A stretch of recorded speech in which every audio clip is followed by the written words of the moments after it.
Yes, people, welcome back to the 1894. I'm Hugh. I've got Dara here with me as always for the City versus Leeds preview. The Premier League is back following our win of the Champions League last week. We're 14 points clear of Manchester United on the top of the table, and every game is must win from now on to secure that trophy mathematically as early as possible. Dara, what are your thoughts going into this game? It's obviously the filler between the two Champions League games. Are coming in after beating Dortmund. There'll probably be a couple of players rested, and I wouldn't mind that. Torres might get a run out, Sterling will get a run out, but it's an audition for a couple of people to throw their names in the hat for Wednesday. So I'm looking forward to it. We should win. We're on a good run of form. We've lost 1 in 28, I think it has been. So I don't see why we can't come out the other side with a win. Yeah, absolutely. It is that filler game in between both Champions League ties, which would lead you to believe that Pep is possibly going to shake up the starting 11 a little bit, give some key players a rest. Like, you may not see the likes of De Bruyne on the pitch or not play full 90 minutes, and key players like that who we will want to be in full form going into the second leg of the Dortmund game so that we can secure that semi-final spot in the Champions League. Is there any massive shake-ups you're expecting? Any players who didn't feature at all on Tuesday who you think will come in? Maybe some youth players? I know it's a bit outlandish to say that, but with Champions League being so important at the moment and we have one hand firmly on that semi-final spot, I don't think it's unreasonable to suggest that. It'll be, I think we'll see like Zinchenko will come back in, the likes of Torres, like I said, Sterling. Aguero could even get a game.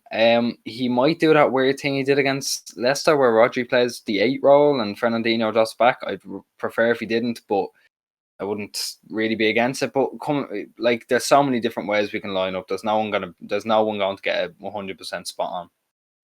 And in terms of Leeds, obviously they're sitting 11th in the Premier League. The last time we played them was Ruben Diaz's first game for City. It was a 1-1 draw back at a time where we thought we were about to stare at a pretty awful season because results weren't going in our favour. I think that was also around the same time we had been thumped by 5-2. So the chips were down. It was, like I said, it was Diaz's first game.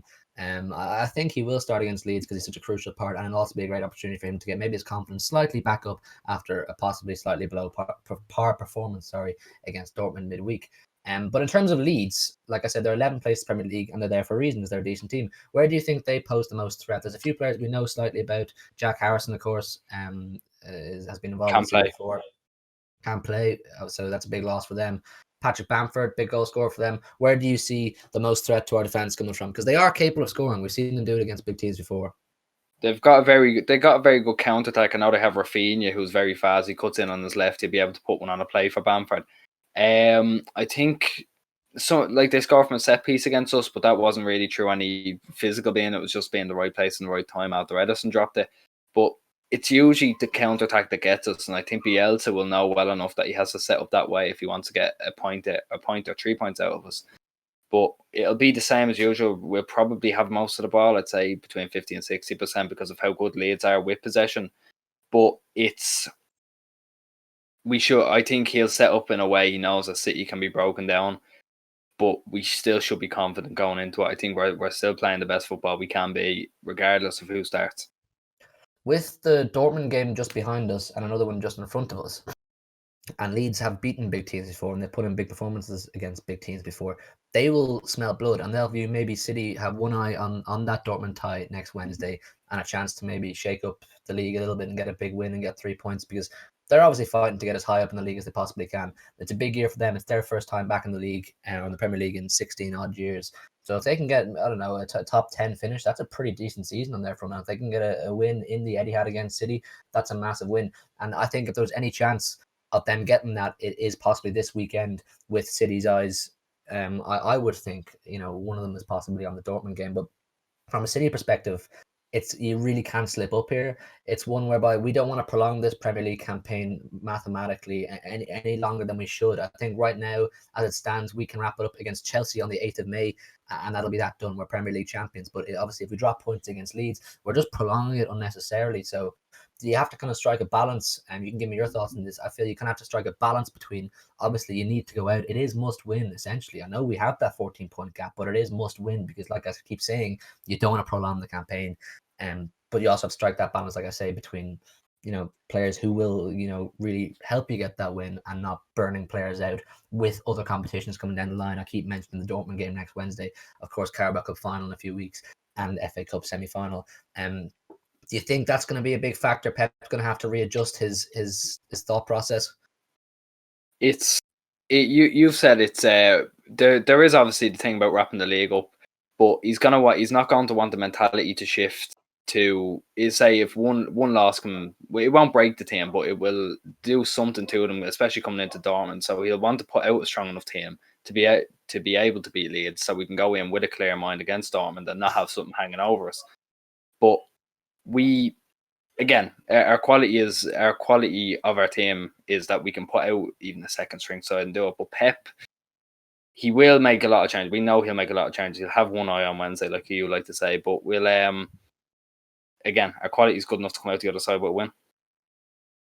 Yeah, absolutely. I think we'll see some readjustments, and I think that's one of the best things about this City team is the squad depth that we have. Like you say, a second team in quoted commas, if you like, that is capable of beating anyone in the Premier League, and that's what's been a massive factor in our long run of success. What was it? Something like 21 games winning and 28 unbeaten, some mad stat, and that's pretty down to squad depth. But I'm gonna put our full starting 11 prediction on screen right now for you guys to have a look at. And of course, if you think there should be any changes or there's anything you would do differently, let us know in the comments. We'd love to hear what you think. But we're going to get some score predictions now. Darren, I'm going to ask you first, what are your score predictions? Bearing in mind that there will most likely be quite a few adjustments, maybe a formation adjustment, maybe a lot of different faces to what we saw on Tuesday. What do you think the score is going to be? I think I'll just go with I think I'll go with a 2-0, a 2-0 City, or what it could be a 1 or 2-0, but I'll go hard or go home. I'll go 2-0 City. I think 2-0 City is a fairly modest one, and obviously we take any win because we don't want to, like I keep saying, prolong this competition any longer than we need to. We are so clearly the champions; it's just all but mathematically wrapped up. I'm gonna say, based on the fact that we are playing Dortmund again on Wednesday, and everyone's gonna want to be involved. I've said this so many times that everyone plays for City because they want to be involved in the big games. Whoever plays against Leeds is going to know that this is a shop window opportunity to get their name on the team sheet for Dortmund on Wednesday. So I'm going to say 3-1. I'm going to say 3-1. I think Aguero will start and he'll bag himself a goal and he'll put himself in the shop window for some game time against Dortmund because he obviously didn't feature last Tuesday, and he will want to be involved as much as possible for his remaining time at Manchester City Football Club. So it's a 3-1 for me, a 2-0 for you. But either way, we'll just take the 3 points and put some pressure on United, who are just below us, to prolong our campaign much longer than needs to go on. So we'll wrap it up there, and hopefully we get the win. We'll be doing a live watch along, of course, on the channel here. Kickoff is at 12:30. We'll be live from 12 o'clock. Come along and chat to us. Give your thoughts on the game. Chat away to us through it. We love hearing what you think, as always. And you see the names going across me down in that nice bar below, right down there. You can get your name there if you like. All you have to do is join our Discord. There's a link in the description. Come in and chat to us. We chat about City and football all day, every day. We've got some people who aren't even City fans, and they're great to chat to. They give their thoughts and opinions. So come along and chat to us. We don't bite, and you'll get your name on the bar down below. Leave a like if you did enjoy the video. Subscribe if you're new. We're on the road to 200 now. That's quite big. So it's weird to say, isn't it? It's weird, but subscribe if you're new. Sorry, I'm really going on with this outro. Subscribe if you're new, like the video, and we'll see you on Saturday. Peace.